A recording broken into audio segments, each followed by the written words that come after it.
پیش خدمت ہے شہرنامہ آواز۔ اسرائیل کے وزیر اعظم بنجامن نیتن یاہو گزشتہ 20 برس کے دوران عمان کا دورہ کرنے والے پہلے اسرائیلی وزیر اعظم بن گئے ہیں، جو خطے میں بڑھتے ہوئے تعلقات کی جانب واضح اشارہ ہے۔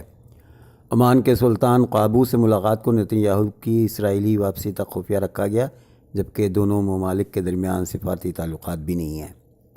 نیتن یاہو کا دورہ فلسطین کے حوالے سے تعطل کے باوجود اس لیے اہم ہے کہ وہ ماضی میں عرب دنیا سے اپنے تعلقات کو بہتر بنانے کی خواہش کا اظہار کر چکے ہیں۔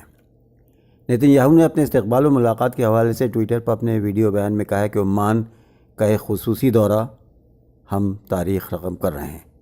اسرائیلی وزیر اعظم کے دفتر سے جاری ایک بیان میں کہا گیا ہے کہ نیتن یاہو اور سلطان قابوس کے درمیان مشرق وسطیٰ کے امن عمل پر تبادلہ خیال ہوا اور باہمی دلچسپی کے دیگر معاملات پر بات کی گئی۔ عمان کے دورے میں نیتن یاہو کے ہمراہ ان کی بیگم اور وفد میں موساد کے سربراہ یوسی کوہن اور قومی سلامتی کے مشیر میئر بن شبات بھی شامل تھے۔ اسرائیل کے بیان کے مطابق یہ دورہ سلطان قابوس کی دعوت پر ہوا اور دونوں ممالک کے درمیان بڑے پیمانے پر معاہدے ہوئے ہیں۔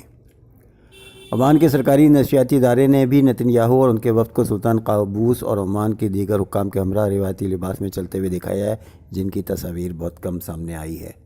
اس سے قبل 1994 میں اسرائیل کے اس وقت کے وزیر اعظم یtzhak رابن نے عمان کا دورہ کیا تھا، جس کے بعد 1996 میں وزیر اعظم شیمون پیریز نے بھی دورہ کیا تھا۔ اس وقت دونوں ممالک نے تجارتی نمائندوں کے دفاتر کھولنے پر اتفاق کیا تھا۔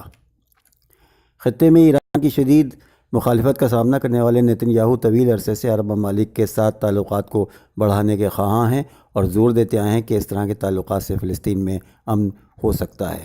شکریہ۔